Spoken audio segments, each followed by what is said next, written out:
Salut à tous, c'est Wapiti et on se retrouve pour une vidéo spéciale, celle des 100 abonnés. Ça y est, j'ai 100 abonnés sur ma chaîne et je suis vraiment très content. Donc merci à vous, merci à tous. Et en cette occasion, je vais vous présenter ce que c'est que vraiment le métier de youtubeur. Même si la définition de métier n'est pas forcément très adéquate, mais en effet, c'est quand même un boulot à temps plein de vouloir être youtubeur. Autrement dit, la première question que vous devez vous poser, c'est qu'est-ce que ma chaîne YouTube? Elle va servir à quoi? Qu'est-ce que je veux en faire? Et suivant les personnes et les goûts, ça va varier. Ça peut aller du tutoriel, au gameplay, aux présentations, aux films ou peu importe. En ce qui me concerne, moi je suis plus basé côté tutoriel et un petit peu gaming à mes temps perdus. Mais c'est plutôt essentiellement les tutoriels. Le métier de youtubeur est ouvert à tous. Mais par contre, il faut vraiment que la personne soit motivée par ce qu'elle fait. Il faut qu'elle ait envie de fournir un contenu et un visuel de qualité. Et c'est pour ça qu'il faut vraiment y passer du temps. Donc la première chose que l'on va se demander, c'est de quoi a besoin un youtubeur. Un youtubeur qui soit grand ou petit, qui commence ou qu'il est vraiment déjà monté dans la hiérarchie de YouTube, il est simplement essentiel qu'il ait du matériel à disposition. Même si on ne veut pas forcément monter dans les hauts de gamme de YouTube, mais au moins ne pas faire fuir les utilisateurs de votre chaîne. C'est-à-dire que, par exemple, si vous faites du gameplay, il est essentiel de faire quelque chose avec une machine adéquate. Ne fournissez pas un jeu qui sera buggé, où on verra pas grand-chose à vos utilisateurs. Ils vont même pas regarder les 5 premières minutes de votre vidéo. Et c'est comme ceux aussi qui font certains des tutoriels où ils prennent une caméra pour filmer un écran. Ça non, faut arrêter aussi parce que vraiment ce n'est juste pas possible. Même si on n'a pas de moyens, on a toujours au moins un logiciel qui permet d'enregistrer, faire un effort de photo, de vidéomontage. Mais il faut vraiment avoir envie de fournir quelque chose d'agréable à regarder. Pour continuer dans le matériel, on va déjà parler de l'ordinateur. Donc moi, en ce qui me concerne, j'ai un Asus ROG, un G750. C'est un petit bébé que je me suis payé il y a maintenant peut-être un an et demi, mais j'en suis très content. Mais bon, d'autres ordinateurs font largement l'affaire, hein. C'est un ordinateur portable parce que je suis toujours mobile et je suis jamais au même endroit. Donc du coup, il me va largement bien. Et ensuite, il faut aussi une caméra. Une caméra, c'est pas mal pour vous filmer. Même s'il y en a qui n'aiment pas trop se filmer, moi je pense que c'est quand même plus agréable. Quand je regarde des tutoriels d'autres personnes, ou des gameplays, ou sur Twitch, je préfère quand la personne se montre et qu'elle joue à face ouverte. C'est-à-dire qu'on puisse la voir jouer, voir ses réactions, et quand elle nous parle, on voit à qui on a affaire. Même si, attention, il y a d'autres chaînes où les gens ne se montrent pas, mais qui sont très bien construites. Ça, il n'y a pas de souci. Mais bon, ça, c'est un avis personnel. Ensuite, au niveau du micro, il y a pas mal de chaînes que j'ai écoutées, que j'ai regardées, où les gens ont un micro qui fait vraiment de la neige. Donc, comme un peu sur les télés, là, où ça fait pshhh, comme ça, en fond, ou simplement de la pluie. Et ça, c'est assez désagréable aussi à écouter, je trouve. Donc, bon, c'est vrai qu'au début c'est difficile, on va pas acheter forcément quelque chose, mais on peut toujours essayer de s'arranger pour améliorer ses micros ou vraiment faire quelque chose, parce qu'il y en a vraiment qui ne font aucun effort. Moi ce matin je me suis acheté le casque que j'ai sur les oreilles là. Je me le suis acheté ce matin et j'en suis vraiment content, parce que je trouve qu'il a un son pas trop mauvais, un micro plutôt bon, comparé à ce que j'avais avant. Bon, c'est un petit investissement de 30 euros que j'ai fait, mais j'en suis vraiment pas déçu. Ensuite, niveau matériel aussi, parce que les caméras c'est bien, mais en général ça prend aussi beaucoup de place sur l'écran. Et donc du coup, j'ai décidé de faire un petit fond vert, un peu comme Madame Météo. Madame Météo a utilisé un fond vert pour se mettre dessus et afficher sa petite météo à droite, à gauche. Et donc du coup, j'ai fait la même chose, sauf que je n'avais pas de fond vert sur moi. Alors j'ai simplement pris un drap vert que j'ai étalé derrière moi. Un drap vert dans lequel j'ai accroché avec des punaises au mur. Donc du coup ça fait un beau drap vert bien tendu. Et avec un logiciel qui s'appelle Open Broadcaster Software, autrement dit OBS, je peux faire du traitement d'image en direct grâce à des petites options qu'il y a à l'intérieur, notamment qui permettent d'enlever la couleur voulue, donc la couleur de derrière, qu'elle soit rose, rouge, bleue, verte, peu importe. Bon, le vert est quand même plus recommandé parce que c'est la couleur la moins fréquente que l'on peut observer, en dehors dans la nature bien sûr, mais c'est celle aussi qui parle le mieux.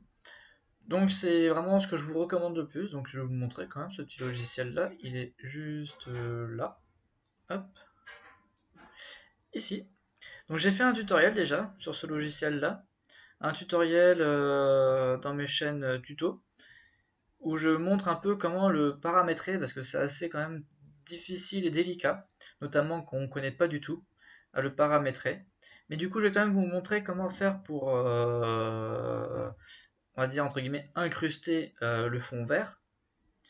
Donc on va cliquer sur la caméra qui est ici, propriété, et en dessous, tout en bas, vous avez utilisé l'incrustation. Et il faut que ce soit coché, et après vous sélectionnez la couleur que vous voulez. Donc vous cliquez sur votre caméra derrière, pouf, et ça va vous sélectionner le fond qui a été choisi par vous, donc qu'il soit bleu, vert, rouge ou peu importe. Je vous recommande quand même la couleur verte. Mais voilà, c'est quand même quelque chose de plutôt agréable. Après, vous pouvez aussi avoir les réglages de ce fond par rapport à la qualité de votre caméra, en faisant les similitudes de couleurs et tout. Mais bon, ça, je vous laisserai un peu régler par vous-même parce que toutes les caméras sont différentes. Moi, ma caméra, c'est pas une top qualité, d'ailleurs, je suis peut-être un petit peu flou, mais c'est la meilleure que j'ai qui me puisse justement me faire un petit fond vert à peu près correctement transparent. Voilà, voilà. Ah oui, attention pour vos caméras, quand vous les configurez les caméras, pour certaines, il ne sera impossible de contrôler ici. Bon, tout dépend de la qualité de votre caméra et de ce qu'elle permet d'offrir. Donc, moi j'ai une autre caméra qui est beaucoup plus large, qui me permet quelques options dans ces paramètres-là, mais j'aime pas parce qu'elle a un plan beaucoup trop large, donc du coup ça gâche beaucoup d'images. Lorsque vous faites des gameplays et puis aussi des tutos, pourquoi pas essayez aussi, ça peut être sympa toujours de personnaliser un peu votre vidéo en vous mettant dans l'ambiance de votre vidéo. Ça peut toujours agrémenter un petit truc, faire un petit piment en plus qui va accrocher l'utilisateur. C'est vraiment sympa. Essayez aussi d'avoir un contenu assez original. Faites pas du copier-coller par rapport à d'autres vidéos que vous avez vues. C'est vraiment inutile pour la bonne raison que les vidéos, c'est déjà du vu et du revu. Donc si les gens en ont déjà fait avant vous, ne les refaites pas. Hormis si vous considérez que vous en avez déjà vu 5, 6 et tout, et que finalement vous apercevez que leur tutoriel est plutôt mal expliqué ou qu'ils expliquent pas tout, pourquoi pas? Vous pouvez toujours essayer de le refaire. Mais ne faites vraiment pas un copier-coller. N'essayez pas d'imiter les autres. C'est vraiment, on va dire, la base pour ne pas être désagréable à regarder. Si on voit qu'on imite quelqu'un ou qu'on en fait de trop par rapport à sa propre personnalité, ça marchera pas. L'utilisateur le verra forcément et ne pourra pas continuer à vous regarder tout simplement. Aussi, quand vous parlez sur votre chaîne, dans un gameplay ou dans un tutoriel, n'ayez pas l'air endormi comme certains, on croirait qu'ils vont s'endormir devant leur PC quand ils nous parlent. Essayez d'être un minimum énergique et un minimum agréable à écouter. Au niveau du visuel pour l'utilisateur, je pense qu'aussi il est essentiel d'avoir un bureau assez dégagé. Lorsque l'on présente des tutoriels, j'aime pas trop quand je vois plein d'icônes partout sur le bureau, ça me perd assez dans le regard et je suis aussi déconcentré par la curiosité de voir ce qu'a la personne sur son bureau. Autre que la barre des tâches ou les raccourcis qui se trouvent en bas, tous les icônes inutiles qui ne sont pas essentielles pour la présentation de la vidéo ne devraient pas se situer sur le bureau. Donc moi, ce que j'ai fait deux dossiers ici qui va représenter mon bureau. Sur votre chaîne YouTube, vous avez qu'une seule envie, c'est simplement de faire revenir les utilisateurs. Et pour faire revenir les utilisateurs, à part fournir un produit de qualité, vous devez aussi ne pas hésiter à parler de votre chaîne autour de vous, faire venir d'autres personnes, de nouvelles personnes.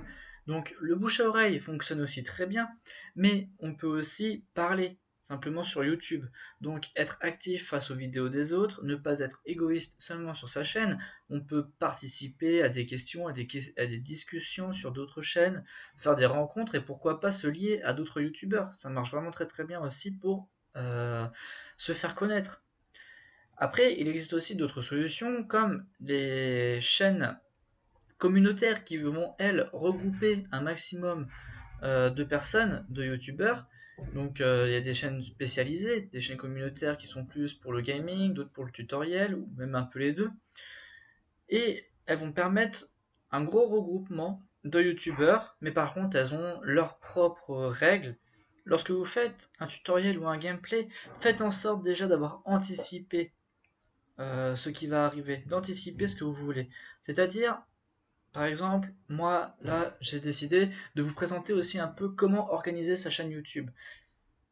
Donc, j'ai déjà auparavant préparé comment est-ce que je voulais faire, c'est-à-dire j'ai internet qui est déjà ouvert, préparation de ma chaîne, par exemple. Donc, pour enchaîner directement sur l'organisation de sa chaîne YouTube, organisez-la en sections, c'est-à-dire en regroupement de vidéos, en général par playlist, qui vont permettre à l'utilisateur de s'y retrouver plus facilement et de naviguer dans les types de vidéos qu'il veut voir de votre chaîne YouTube. C'est quand même beaucoup plus agréable quand on visite une chaîne YouTube et qu'elle est organisée. On n'a pas à courir dans tous les sens pour essayer de trouver une vidéo en question ou de rechercher la vidéo par la recherche de YouTube. Ça, c'est quand même très très important. Je trouve, même moi, quand je vois d'autres vidéos, je suis quand même plutôt particulièrement content quand les chaînes sont organisées. Ensuite, n'hésitez pas aussi à faire une vidéo d'introduction pour votre chaîne YouTube. Donc par exemple, moi j'ai ma propre vidéo ici, mais n'hésitez pas à créer la vôtre de présentation qui soit accrocheur pour l'utilisateur de votre chaîne. Quelqu'un qui est curieux, qui voudra voir votre présentation, si votre présentation est bien faite, c'est quasiment sûr qu'il s'abonnera à tous les coups. Donc n'hésitez pas, allez-y, passez du temps pour la faire. Et ensuite, pour aussi vous faire connaître, quand vous faites des vidéos qui certainement sont de qualité, essayez de les faire connaître lorsque vous les publiez. Mettez un titre accrocheur, un titre qui montre vraiment ce que vous êtes en train de faire ou de montrer. Et aussi, n'hésitez pas à taguer vos vidéos. C'est-à-dire que vous avez une petite section tag exprès pour vos vidéos. Par exemple, si je veux faire un tag de Call of Duty, par exemple, on a pareil Call of Duty Black Ops 3 en français, simplement en chanson, en plusieurs types. Donc n'hésitez pas à taguer. Je sais que c'est très très pénible à faire, même moi sur mes vidéos, je ne le fais pas tout le temps, voire presque jamais. Mais bon, c'est pas bien, mais je cherche pas non plus forcément à me faire connaître au maximum. Mais tant que vous YouTube vous dit pas stop, d'arrêter de taguer, continuez, allez-y, profitez-en, faites-vous plaisir. Et bien voilà, on a fait le tour de l'organisation d'une chaîne YouTube, des exigences que doit avoir avec lui-même un YouTuber, afin de satisfaire quand même les envies et les besoins de ses utilisateurs. Donc n'hésitez pas à liker la vidéo, à vous abonner à ma chaîne pour d'autres vidéos. Je vous retrouve très bientôt pour de nouveaux tutos et de nouveaux gameplays. Et amusez-vous bien sur YouTube. Allez, salut à tous!